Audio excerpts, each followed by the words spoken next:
Okay. Hopefully this comes out decently well. This is my first time ever really making this type of video. Cause I usually just like uh post, recently highlights or like animations. It's not really like centered around me at all, or like my thoughts on stuff.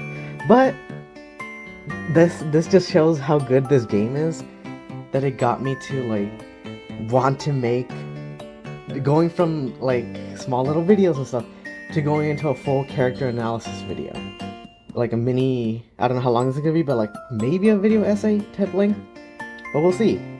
So hi.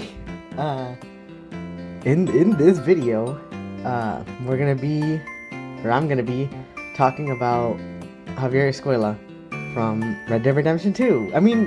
Partly 1, 2, like 1, 2, the first game, but more so the second game because it actually fleshes out his character, where in the first game he kind of is just like a target that you eventually get to. But here, going from how he was, first chapter to pretty much the end, like, just a heads up, at this point when I'm recording this, I'm on the epilogue, because I'm doing my first playthrough. I'm on the second part of the epilogue, like I just started it, so if there's any like Javier content at all, like the closest thing is like a newspaper clipping, and not much from there. So I don't know if there's anything after. If there is anything after, past me will just like, or no, future me will cut it here and then add anything. If not, we'll just continue this video. And it's gonna be divided in 3 parts. The first part being like representation, because I don't know if it's very evident, I don't really talk about it. I'm actually Mexican myself. Like representation is part 1.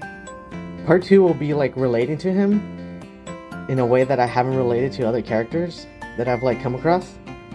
And then part 3 will be how all of this that I'm like up to whatever I talked about before, how all of that make up Javier as a character, and then his downfall because of all this, and how I think it was well done. So that's the intro. This is the intro for now, and then of course we'll get into it as we do.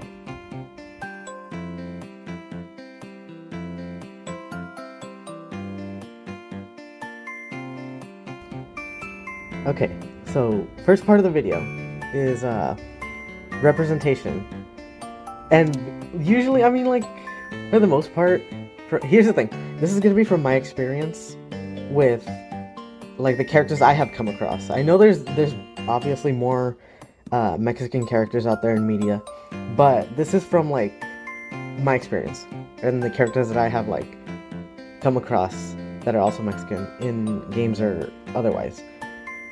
But it stuck out to me because Javier, to me, is actually a good representation, if not the best, from what I have experienced.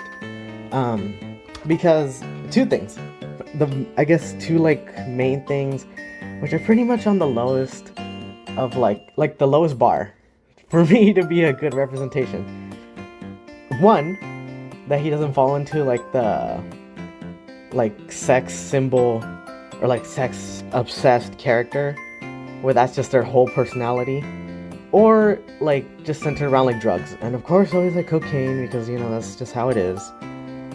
And a good example of this, of like the way this trope, yeah, I guess that's what it is, a trope, the way that this trope like disappointed me the most, I would say, is with, before this game, my favorite series before that was The Last of Us. And when The Last of Us Part 2 came out, there was a character in there that's also Mexican. I'm like, whoa, like representation. Quickly was disappointed.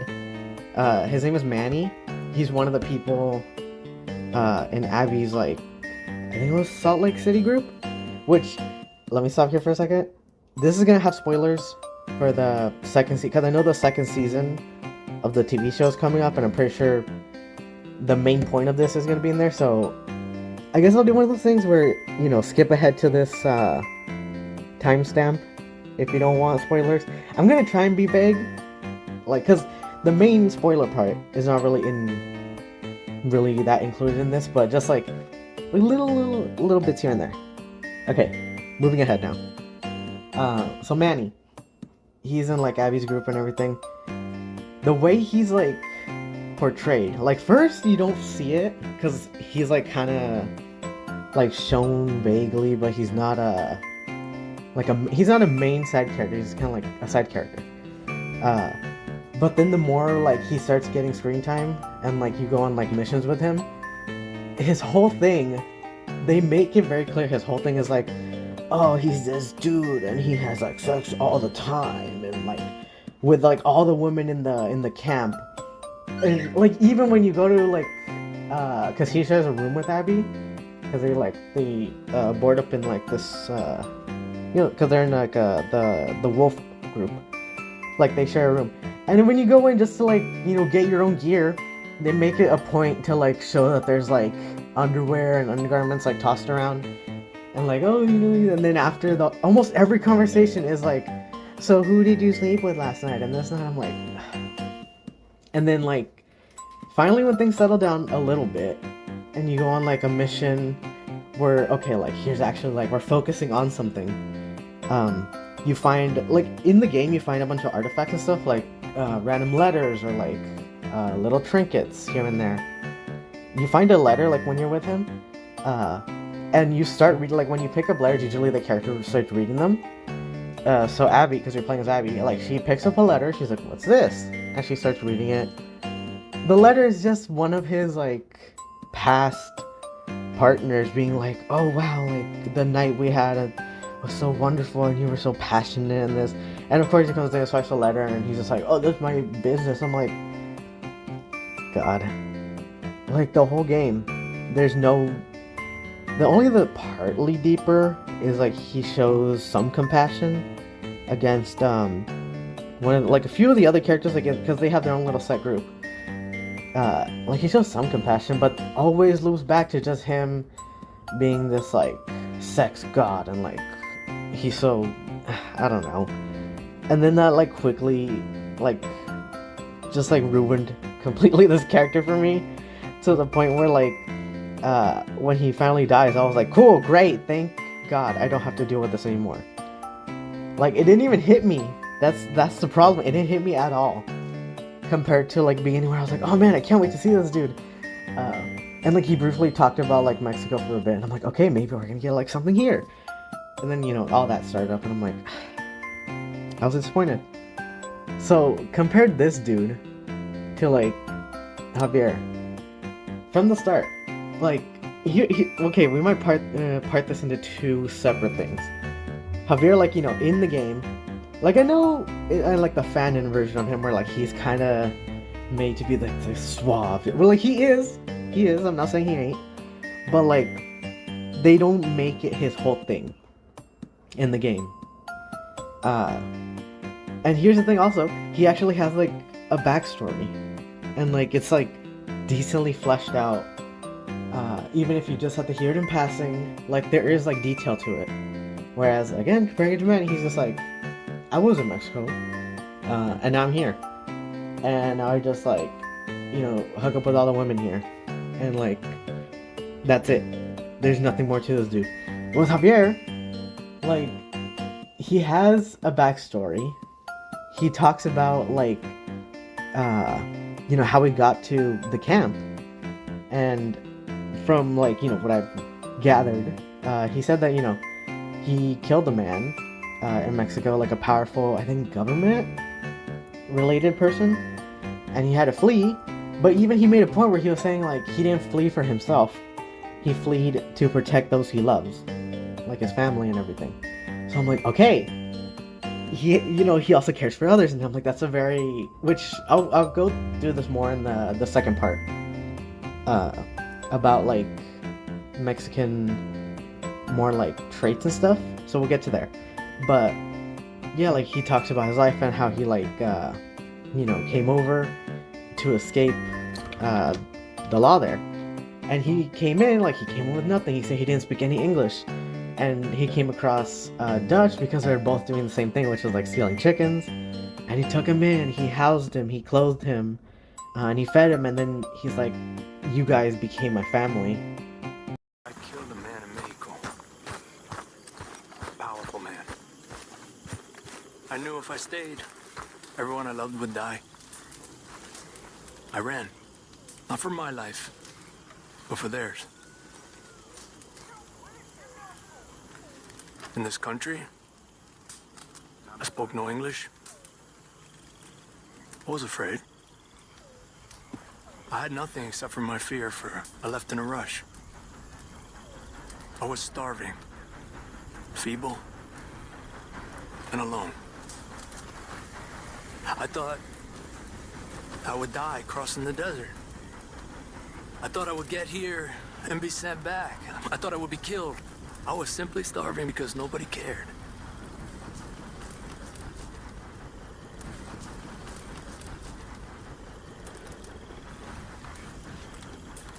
And then I met Dutch. I was stealing chickens and he, I met him doing the same. And we laughed. He took me in. And he fed me.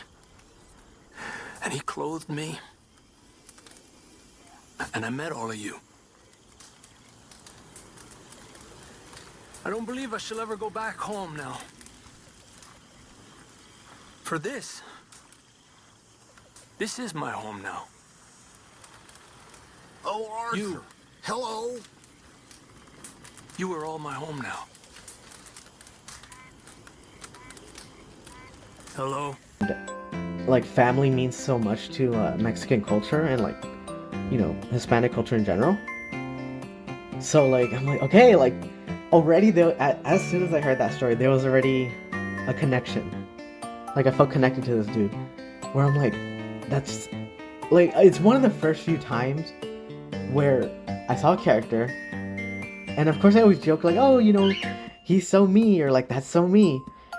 But truly, where I felt, where I'm like, he's me. Like this is me. Also, sorry if you hear like my bird. He likes to be a part of these things. I don't know if I'll edit him out. Maybe it'll just be a fun little Easter egg. But yeah, it was one of the first few times where I really did connect to him, and I saw myself in him.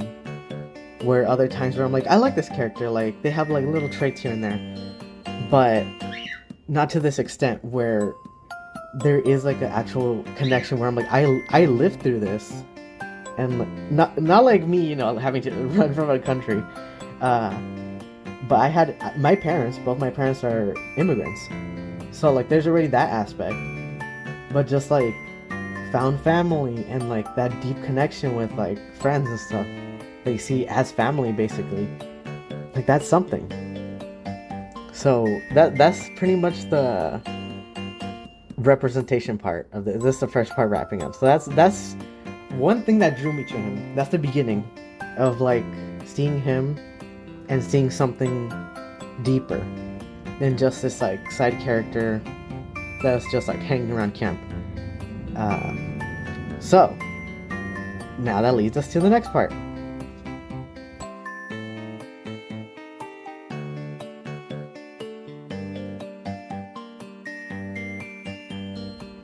Okay, now the second part of this analysis, where it's relating to him as also being a fellow Mexican.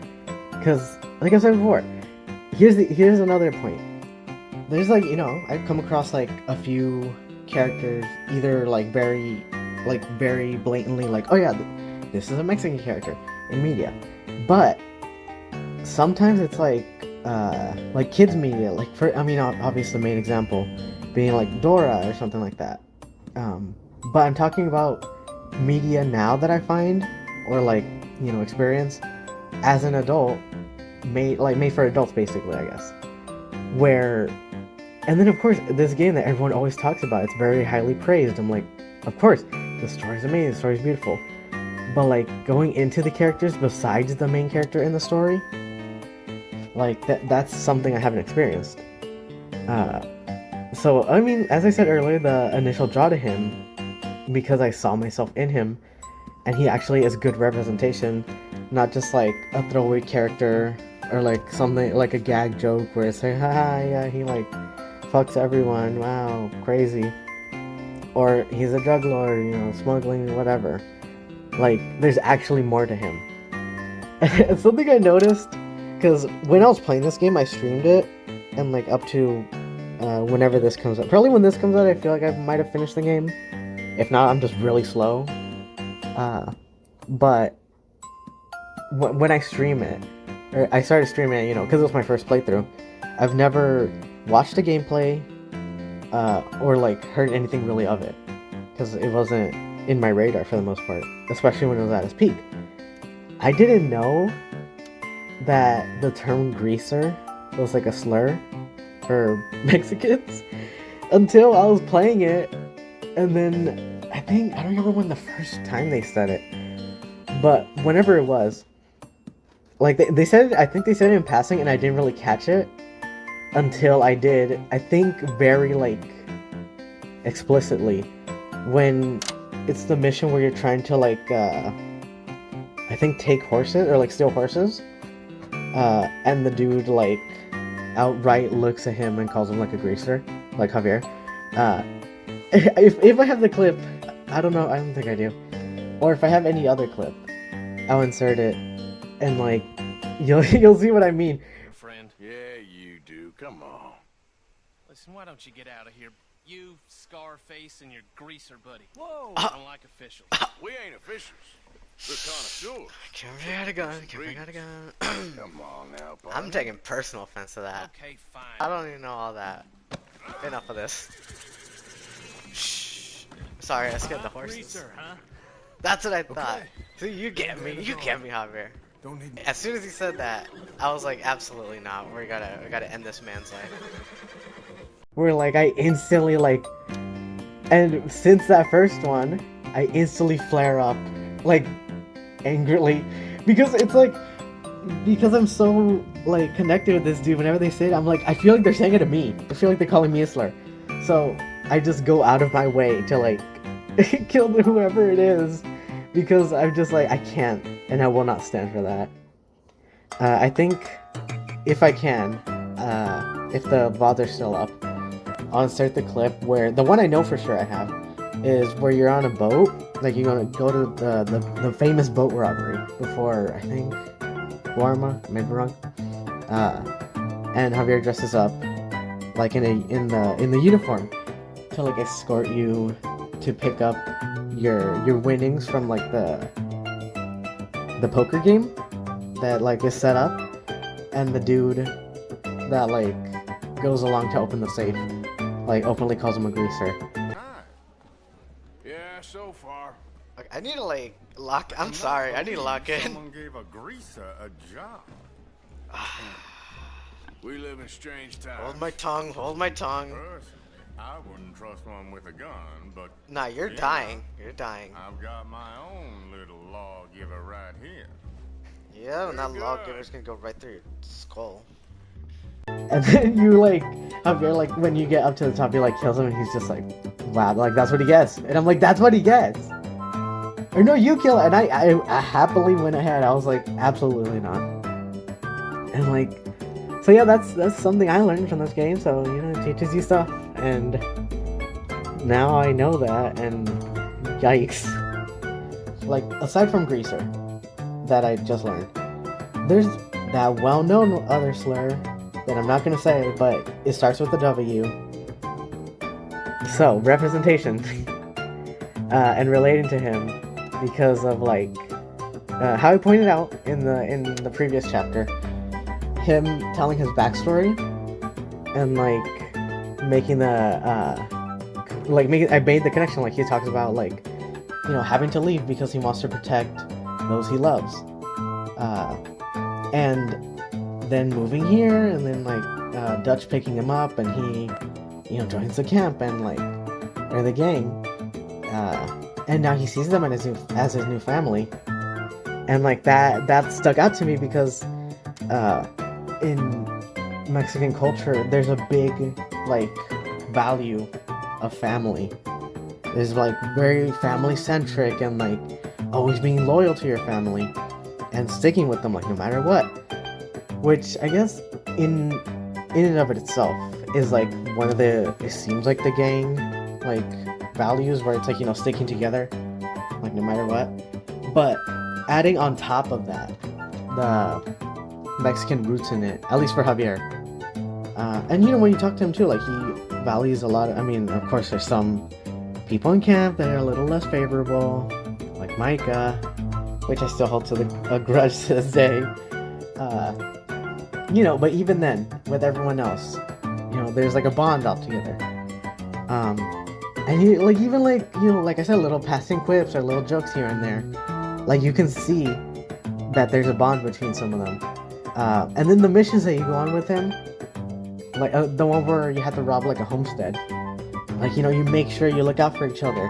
Like there's that bond. I think I'm pretty sure I might be wrong, but he like refers to like all of us as brothers because, you know, being so close.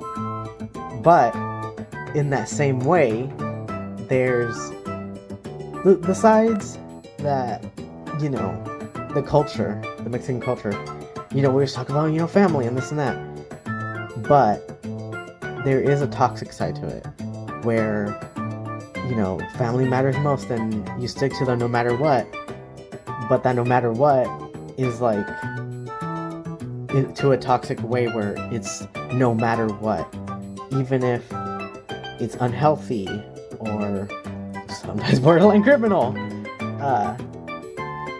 And like that's where we're leading into the third part of this, like how he interacts with the other gang members and like you know, the family bonds and everything. I feel like I already related to him more, I connected with that. There's one part where I remember, and this one I do have a clip for, I'll insert it after this, where it's when we rescue Jack, and, you know, we bring him back to camp, and there's like a whole celebration, and he's playing his guitar, and it's really like, you know, it's a very happy moment, everyone's like singing around the campfire. There's a point where like the song he was singing, I still don't know how, I still haven't looked into this, but I'm like, it sounds so familiar, even if, you know, this is my first time playing, and if it's a song that already exists, that makes sense why it sounds familiar. But even then, I was like listening to it, and I was like, why is this so familiar? But I think it's because, like, the vibes of it is familiar. Talking to you. He's got that little like joy. He's like, come on, join us. Wait, I know this song. I think I know this song. Oh! Órale. God, what is that song? Oh!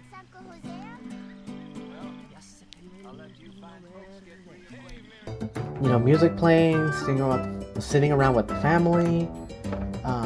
That's like something I remember growing up with. Like, we would, not exactly like, you know, outdoorsy and stuff, but we would always have parties, go to parties for like, you know, family, birthdays or anything like that. And it would always be the family gathered together. Sometimes we have like a little fire pit kind of thing, but even then, just everyone gathers together, there's music playing and everyone's having a good time. And that just stuck with me because I'm just like, there's another connection there. Where I'm like, I relate to him because I lived through this, so I'm like, I can feel the warmth. And then, of course, chapter 4, everything falls apart after that. But that was just a nice moment. So now, that's wrapping up the second part. Now we get into the real analysis and bringing back the point I made earlier of like how all this accumulated, the culture, him as a person, and how this led to his downfall.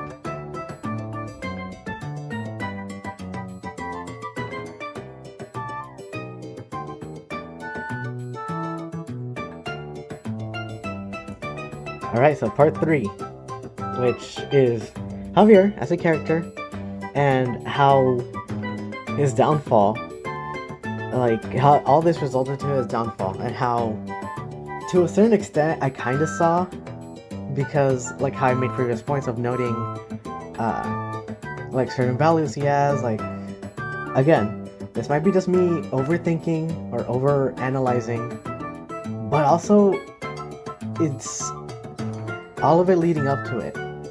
I feel like there's a deeper meaning, and I guess this is how I interpret the deeper meaning. So of course the main thing that I've noticed, especially like that really stuck out to me, was after Guarma, you know, that whole situation, and that's when the game really started to like make it seem like, you know, you have to choose a side now. Like there's sides instead of the gang all together as one unit. Like now there's sides. There's death. Like especially after Hosea died, I feel like that's when everything started shattering, and everyone was on edge. Everyone was looking to Dutch like, what are we doing? What's the move? And Dutch clearly is like at this point kind of losing it, very very obviously losing it.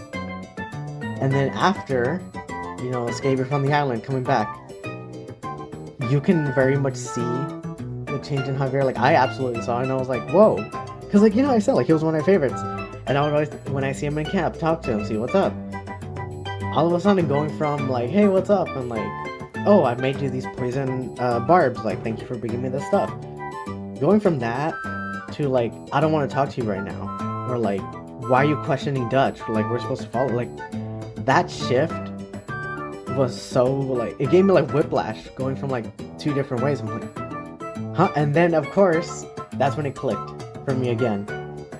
The whole, again, going back to the whole thing about, you know, family, sticking with your family no matter what, through thick and thin and whatever. But that also includes when, even if something happens, like something bad happens, for example, you know, a bunch of the gang dying or like getting caught, this and that. But Javier always goes back to being like, we have to follow Dutch, we have to, you know, like he has a plan. I remember he made a point where he's like, we have to stick together, like why are you doing this all of a sudden? And like, even when I was playing the game, I'm like, what are you talking about? Like, you know, whatever he's saying, whatever Dutch is saying is not working. I think I actively said like, why can't you think for yourself? Like, come on, man. Like, you know.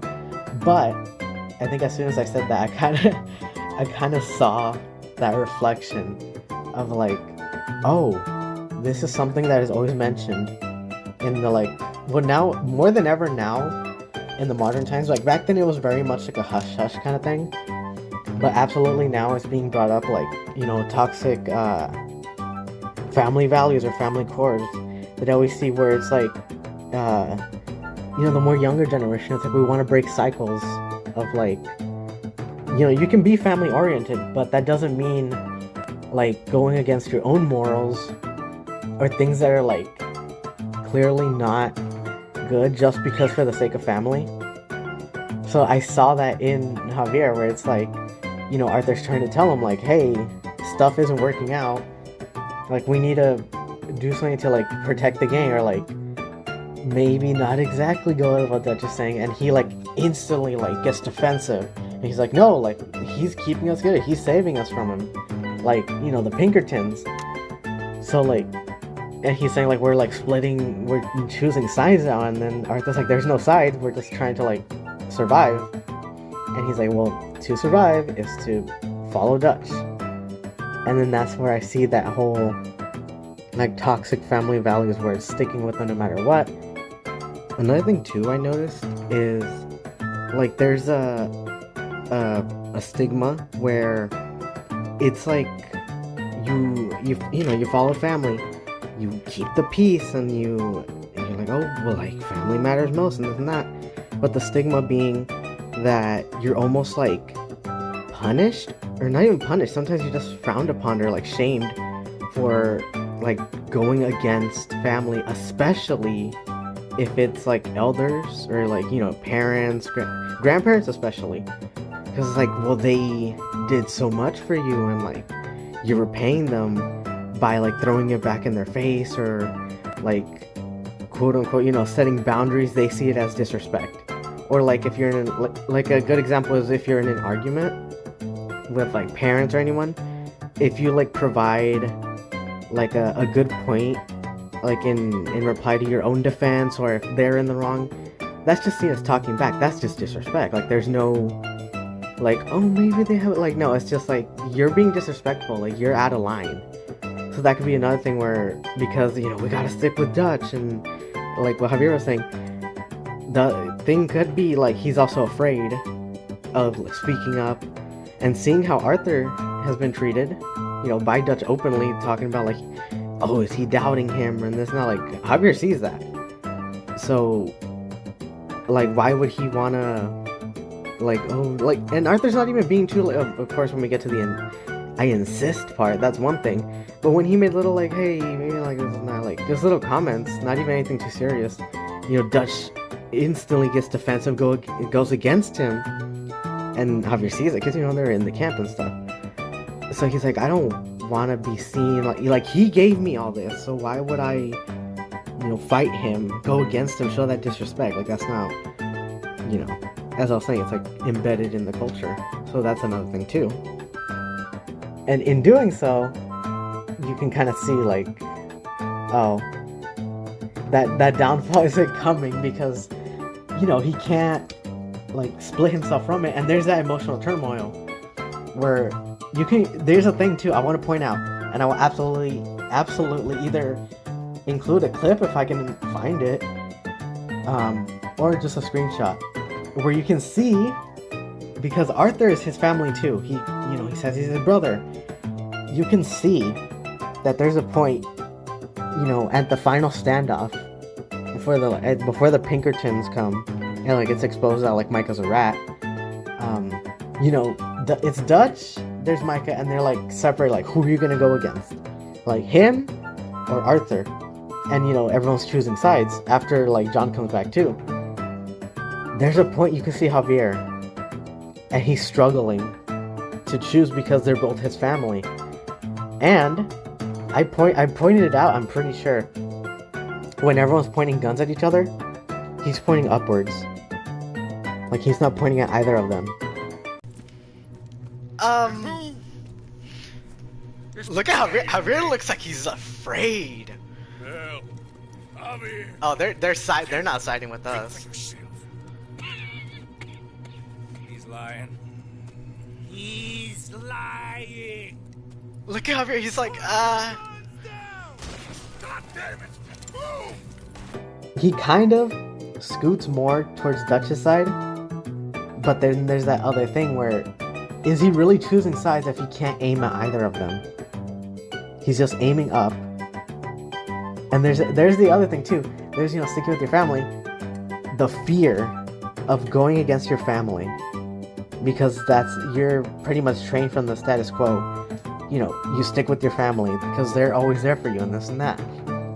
Going against them, there's like that fear of like, what will happen to you if you do? Like, you know, either they'll go against you, which, you know, probably is like an outcome, and then you're just alone. And that's the other thing. He doesn't want to be alone. He talked about how he, you know, he had to leave his home and everything he knew to like this new place and like starting from scratch, and he was like afraid that like he would, you know, be killed. But even he said like he was afraid he would be killed, that they would like see him or anything. But then the other fear of they don't care about, like no one cares about him so much that he is left to die on his own because no one cares. And then, you know, Dutch showed him that kindness and everything, so he's like, he can't, like, how can he betray that kindness in his eyes? Because he gave him everything when he had nothing. So there's like that standoff, and he's conflicted. Like he wants to go with Dutch because of course Dutch gave him everything, but Arthur is still his family, and he doesn't say anything. Almost everyone kind of like, you know, points the gun or like has something to say. He's there quiet, gun pointed upwards, like he's not sure if he's making the right choice, but he has to make a choice at that point. Because choosing not to choose almost feels like a death sentence. And that's when it all kind of came together for me. where like I saw that and then like solidified like this character. There's a lot of deeper like characteristics with this dude. Could be because like, you know, I'm Mexican myself and I saw them, but I'm like, yeah, like and then to a lesser extent, you know, I won't go too into it, but I also related to him because I see myself in him. I mean, not to the ending part where, you know, I chose a side that may not have been the best, but like me myself, I kind of went, like, you know, I mentioned like the more like newer generation going against the grain and breaking cycles. Like that's me. Like I broke the cycle that I was in, and I'm kind of starting from nothing. But because of that and the place I'm in right now is also why I related to him so much.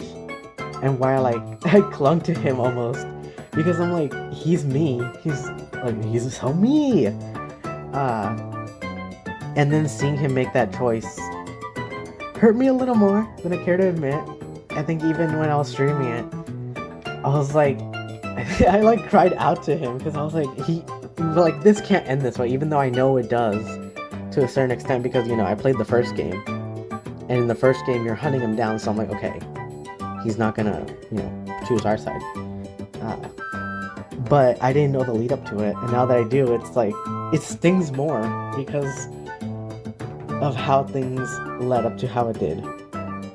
And like I said, I'm at the epilogue right now. I don't know if there's anything more to like, you know, to adding of him, because, you know, after that, everyone flees to their own places, and, you know, time skip forward.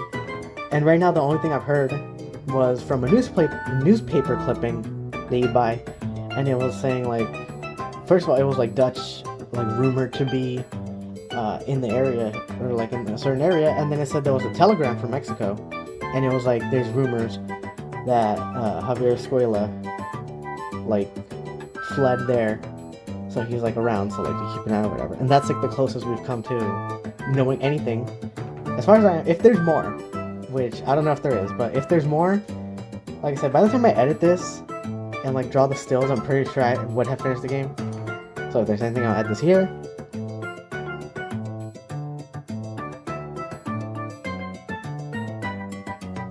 And that's the end of part 3, basically. How everything leading up, everything collecting together. I saw it coming, even if I didn't want it to. And then when it did, it kind of hurt more. And that's also why I just love this character so much. Like, there's so much to him. But now, let's go into the conclusion, because we're pretty much wrapping up here now.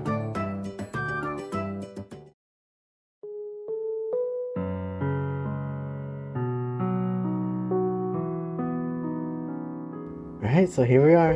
The end of the video. And I mean, I'm still recording now, but like after I edit all this, I mean, we'll see how long this is. Maybe we'll shoot for half an hour. I don't know.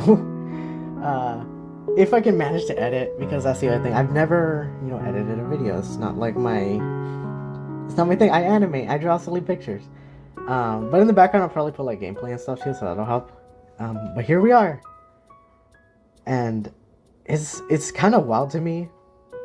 In a way, just how one playthrough, and I'm not even done at this point. I'm not done, but I pretty much am. It's like the epilogue. One playthrough, I saw this character, and this game, this series, even from like the first one, I just instantly, I'm like, this game is so beautifully written, and like the characters have so much like depth to them that I want to do something new. Out of my comfort zone. I want to make a video. I want to talk about this dude. And like, I've never done that before. Even when I said like my favorite series being The Last of Us, I always joked about it, like making a video, like analyzing, but I was like, it's not really something I would do. But this game is so amazing that I want to put myself out there because of it. And it's just wild. And so basically, see this dude, you know, Javier. Is he a good guy? Not exactly. you know, because like I wanna, of course, I see him in a certain light. So to me, I'm like, oh, he's, you know, he's a good guy, but no, not like he's not. There's so many points I've made, like, you know, where I'm like, he's not inherently good. But is he written well from this standpoint? I think so. I think in my eyes, there's like, he's very well written. He doesn't fall into like the typical stereotypes that you always see. He's not a throwaway character. Like there's actually more to him. Like if you actually like, you know, took the time to like look over him, there's more there. Yeah, and despite all this, it's kind of funny. You know, I made this whole video about him. He's actually not my favorite, like in the whole game. My favorite, if you follow my socials, you know, like that my favorite is Kieran. I love Kieran. That's my man's. Wait, is that Kieran?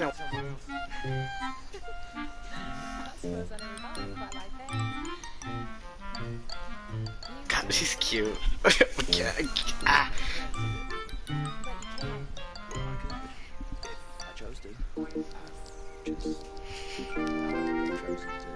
God, thank God I don't have a face cam. I'm just.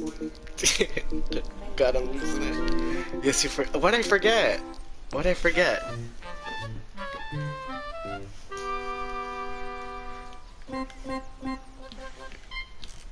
Look at this dude. Got me kicking my feet. Anyway. But Javier is definitely like high up there. I would say maybe like second. Like I think he's tied in second with Arthur, because Arthur is a whole nother like tangent for another day. I related to him too in like certain aspects, and like there's certain like stages that happen in the game where like he goes through that fate have it, I ended up going through the same thing. Like, and it's kind of funny how it worked out, because of things that happened to me, it made me so much more invested in the game.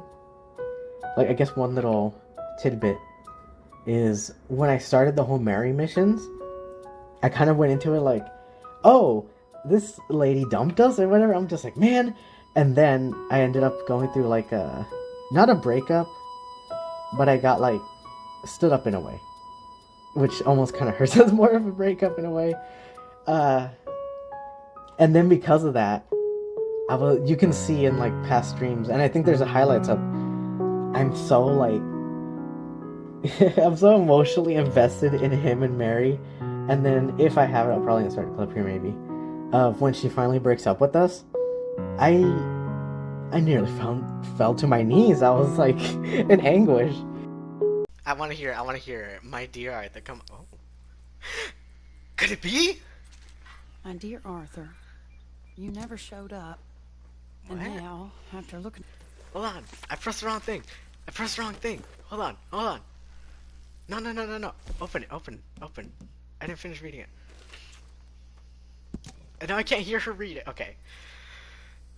So I'm like, you know, I'm a little, okay. Wrestling with the Giant Jedi wins, time and again. You broke my heart again, I fear I've broken yours. For that, I will never forgive myself, but you must let me... Oh. And I hope by returning it to you, I can finally be free. Goodbye. Dude.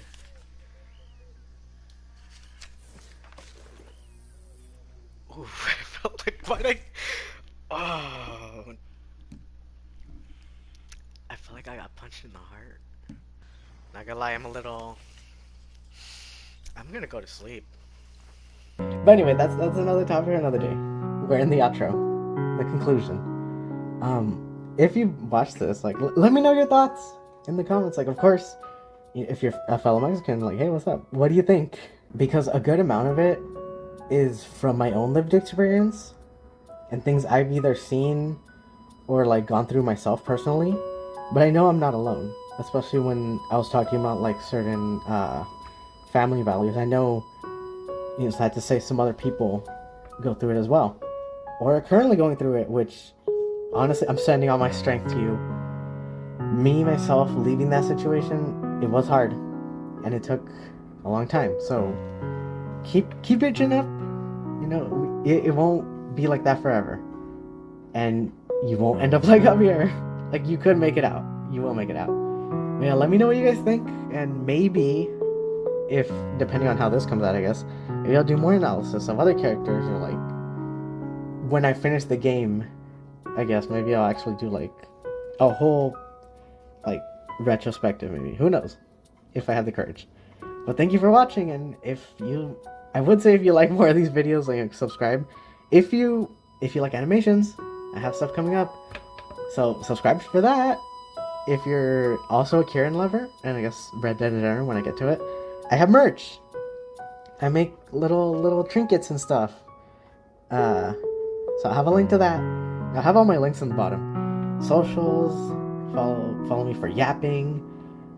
Stream, I do stream occasionally, mostly just Red Dead. I might do art streams after, but we'll see. I'll leave all my links below, and just thank you again for watching. Again, this is my first time doing this, so hopefully things are good, and I hope you have a good day or night, a good one. Have a good one whenever you're watching this. Okay, bye.